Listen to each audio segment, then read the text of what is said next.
Hello there, my very good friends. On today's wrestling news, we're going to cover rumours of backstage beef between Jade Cargill and Bianca Belair. I'll tell you more about AEW's hard reset. Do you care about NXT versus Dynamite ratings? Well, WWE and AEW categorically do not. And a major Raw spoiler. I'm Adam Wilborn. And I'm Andy Murray. And this is the news. All right, we're going to kick this one off with Jonathan Coachman. Here we go. On his podcast, The Coach and the Brew. He's been chatting some stuff. We'll do the old pinch of you know. Take this one with a pinch of nonsense, I would say. I'm just going to read you a quote he said about Jade Cargill and Bianca Belair, of course, the reigning defending women's world tag team champions of the world. Let's go. I've also heard that Jade Cargill and Bianca Belair do not get along. It's from reliable sources. They don't get along. Now, you've got two spectacular-looking women in Bianca and Jade. You can't look any better than they do. I don't know why you needed to point that out. Okay. But Bianca's already been in the main event. Has she? Oh, yeah. Yeah. So you're asking her to give somebody the rub. Of course, she's going to be pissed off. That's what wrestlers do. They boot people over. Right. She makes her own gear, and Jade doesn't make her own gear. Oh. Do you see how that could lead to something? Yeah, imagine if two of the most successul wrestlers in WWE fell out over not making gear. I think she does it because she wants... Anyway, sorry, I'm interrupting. This is silly. We had to kind of come and talk about this because I thought it was so outlandish we couldn't really not. But bear in mind, this is a guy who just made up some salary figures for WWE wrestlers the other week. Here's the thing, I like the coach. He was lovely when we met him over WrestleMania weekend, and he's had a long tenure in this business. But he is just saying stuff, it seems, at the moment.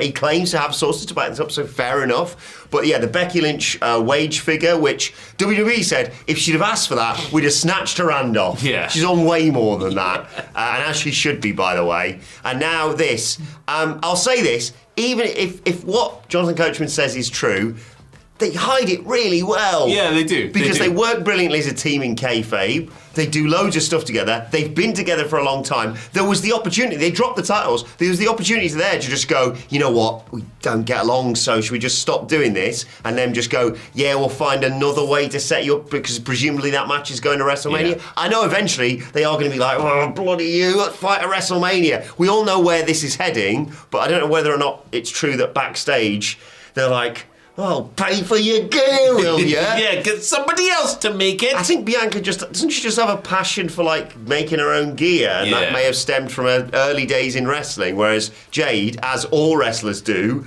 has the money to go, you know what? My time's better spent. Someone else I can't do DIY, right?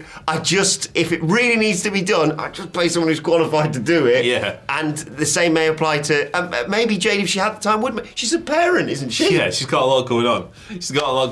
I think if there's a strong chance that Mr. Coachman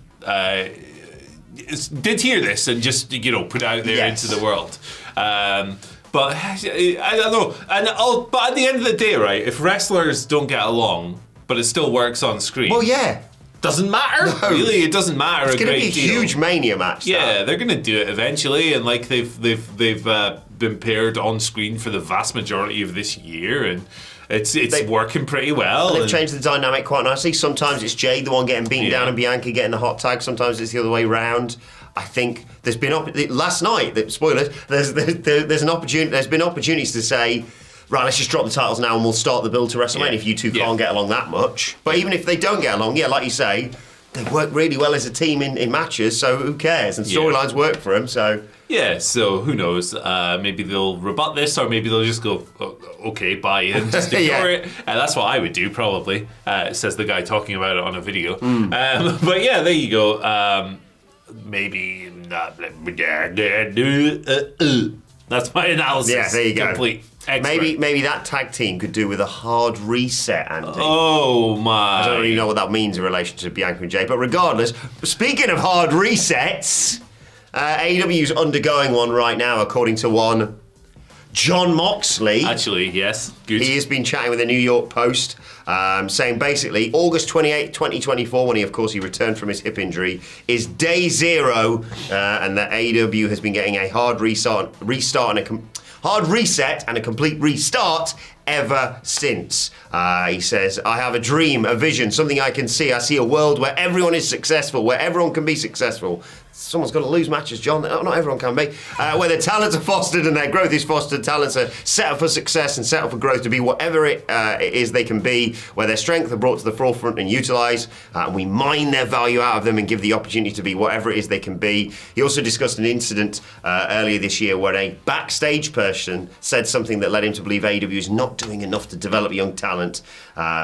This individual said, well, it's the bottom of the card, it doesn't matter. Moxley said, can you imagine saying that? Like, you're effing fired. You're effing fired. Go and work at a sunglasses hut. You should be effing pistol whipped for saying that. Everyone that's on the top was at one time at the bottom. That's how it works, he continued. You climb the ladder, you see a lot of frustration and confusion from some of these talents because there is no effing ladder. You took it away.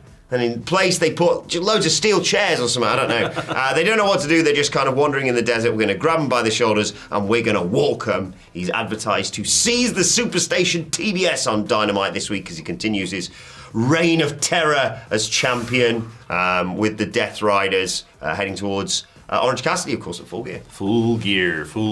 A lot of kayfabe stuff in there, for sure. He's very grumpy. He's grumpy. What's upset him so much, man? Cheer up, John. You champion. You got all your mates around you. You got Renee there. Yeah. I think Parenthood's maybe just grinding him down. I get that, actually, It'll be okay in a couple of years. Don't worry, John. Eric's been teething recently. I think I know what this feels like. There you go. It's a problematic situation. You just got to get through it, John. Yeah, a lot of kayfabe stuff there, obviously. Yeah. I don't think that AEW has been radically transformed by this angle or anything like that, but I think in the last week of TV, it certainly did start to feel a bit more like the Death Riders is more of just like an overall heel stable rather than something trying to control the identity of the company. It's less NWO nowadays. Yeah, for better or for worse. Maybe you like that more, maybe you like that less. Let us know in the comments below. So I don't know, maybe they'll try and seize the means of TV production a bit stronger this coming week. I don't know. Either way... Wheeler Yuli's going to fulfill his potential as a producer. That's what he's going to do. Yeah, he's going to organise segments. Yeah, Pac's going to be a road agent. Take that. Who's working the boom? That's right, it's Claudio because he's really strong. Yeah, he can hold it all show long. Can you do that? No, probably not.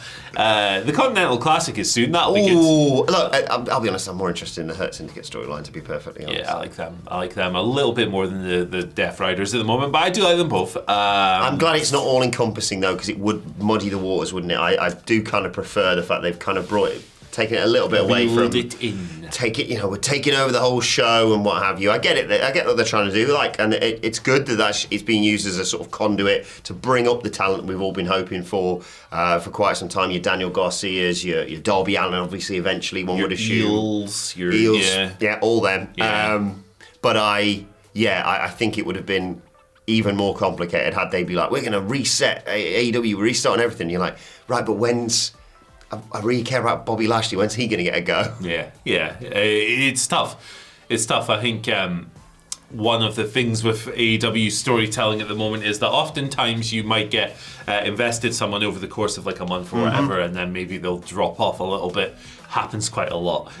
So yeah, they've definitely got some mechanisms they need to tighten up. I'm looking forward to the Continental Classic, though. I think it's just hey, like, have 6 really good matches every week. I'm like, okay, sign me up. And I am looking forward to when they eventually, it's going to be a while, but when they do circle back and do like, right, oh God, they've really controlled every facet of what they want to control within AEW, and then here comes the Elite to try and fight back for AEW. I don't really like the whole... The heart and soul. But who's got the heart? Some good matches that will definitely come out of it. Yeah, so... They've definitely got some big stuff at the top of the card planned over the coming months. Right, let's talk about ratings a little bit. Do you care about them? Well, did we talk about these last week? Well, we got like the reaction, the backstage reaction. Obviously, NXT beat Dynamite on Dynamite's time slot last week. Neither promotion seems to care much, which we've kind of insinuated before, or we've jumped to that conclusion. But Fightful have kind of spoken about it a little bit. They say that fans are far more worried about that kind of thing. This is Sean's opinion in 2024 than he thinks the companies are. There is still competition, obviously, but Warner Bros. Discovery, AEW's network, just cares more about the ranking rather than, beating WWE or whatever, or beating NXT or trying to. WWE, meanwhile, they do tout those numbers internally, like if there's a win over or whatever, or a good rating. But he didn't hear of anything last week with regards to that. So the messaging is pretty simple. They do care how they perform. Obviously, TV is their biggest income. Of course they care about how they rank on the night because that's important. But when it comes to head-to-head stuff, everyone seems to have moved on, apart from Twitter. Well, yeah, that's very much stuck in place, isn't it? Yeah, I think they're both obviously just happy. Like you say, AEW's just got a brand new TV deal for however many millions. NXT's on CW Anderson's network, of course, as you always say. Of course. He's doing a fine job over there. Yeah. Hey, the CW Anderson even did the ECW show last week. Legend. Like, I think it's exemplified by the fact that, yes, NXT did like a special ECW show, but they didn't suddenly say, right, Cody, Rhea, Becky, Taker, John Cena. Yeah. They're not going head-to-head as they were. Do you remember, I had a reminder of this the other day when all this was kicking off on social media and that's about it. Do you remember when the first week happened? The first week when it was proper head-to-head. And WWE was like, well done, you win the battle, but we'll win the war. Yeah, and then they won 1 week of the entire Wednesday night wars. But, the war wasn't over. They just moved because of hockey, of course. Of course, yeah. So, in the end, they were proven right.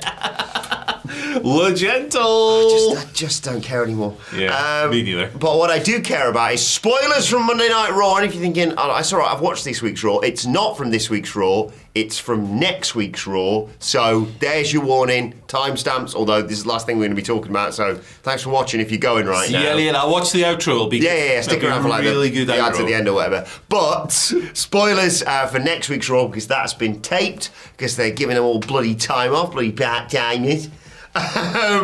Rhea Ripley's back. Fantastic news. She returned, but will return on next week's Raw from Grand Rapids, of course. She came out wearing a big nose guard and attacked Liv Morgan, who, of course, took her out on that episode of NXT. Big brawl, seemingly setting up a women's War Games match. That went from me thinking about, I'll be honest, 24 hours ago, you know what, I think it'd be all right, actually. Just one War Games match, big bloodline stuff, that's absolutely fine by me. And then with what happened on last night's Raw and then reading about this, sounds like we're getting a women's War Games match, and judging by the personnel linked to it, Rhea, Bianca, Jade, Naomi, Io, Liv Morgan, Raquel Rodriguez, Nia Jax, Queen Nia, and of course, Tiffany Stratton. That's a hell of a lineup I'd like to see in a War Games match. It is. It doesn't appear to be very consequential, though. No. And look, there are some storyline considerations in there, obviously, involving these people. But at the end of the day, I think compared to the men's match, because of the bloodline stuff and the players who've been involved in that over the years, and like people like Sammy coming back in and all this stuff. Who's going to be the fifth man? Yeah, exactly, the Dwayner. This feels a lot more like, hey, it's November, we need 2 of these, so let's fill this one up, which is a shame because the people involved deserve something a bit more consequential. Yeah. But good to see Rhea Ripley back after her injury. Glad it's not something that's keeping her out long term or anything like that. She's one of the stars of the show. I'm interested in her creative next year in particular when she moves away from the Liv Morgan stuff, which I think has run its course. Yeah. Exciting stuff. I think if you're like, it'll be a good match, don't get me wrong, it will be a good match, but I think like booking wise this could have been done a lot more elegantly and a lot more in advance. Yeah, the people in the match have had a lot of interactions with each other in recent weeks with the tag title stuff with like Liv and Raquel and things like that, and I know Naomi's had her issues with Nia Jax, etc, and that's hopefully, they've got a title match this week I believe actually on SmackDown, it has kind of felt thrown together in the last few weeks, certainly as compared to the Bloodline show. I should have said Rhea has suffered a fractured orbital bone, of course. That's why she's got the nose guard. But the good news is the odds of someone putting a bin on their head and jumping off the top of the War Games cage has rapidly increased. Yeah, probably won't be Rhea with that shattered orbital. But yeah, I want it to be the Queen. I want Queen Nia to do it. Let's just see what it looks like. I wouldn't put it out, but she's been great since she came back. So. She's been good. She's been really good. Yeah. And there's lots of converging storylines that are maybe coming to their end, like her and Tiffany perhaps could do with maybe another peak. Cash in? Perhaps. Who knows? But yeah, let us know your thoughts on that and everything we've discussed in the comment section below. Like, share, subscribe. Check out Ups and Downs for All later on, of course, today with Simon Miller. And while you're at it, why not check out this video? Boom, right there. 40 minutes about the bloomin' attitude era, baby. Have a watch. Bye.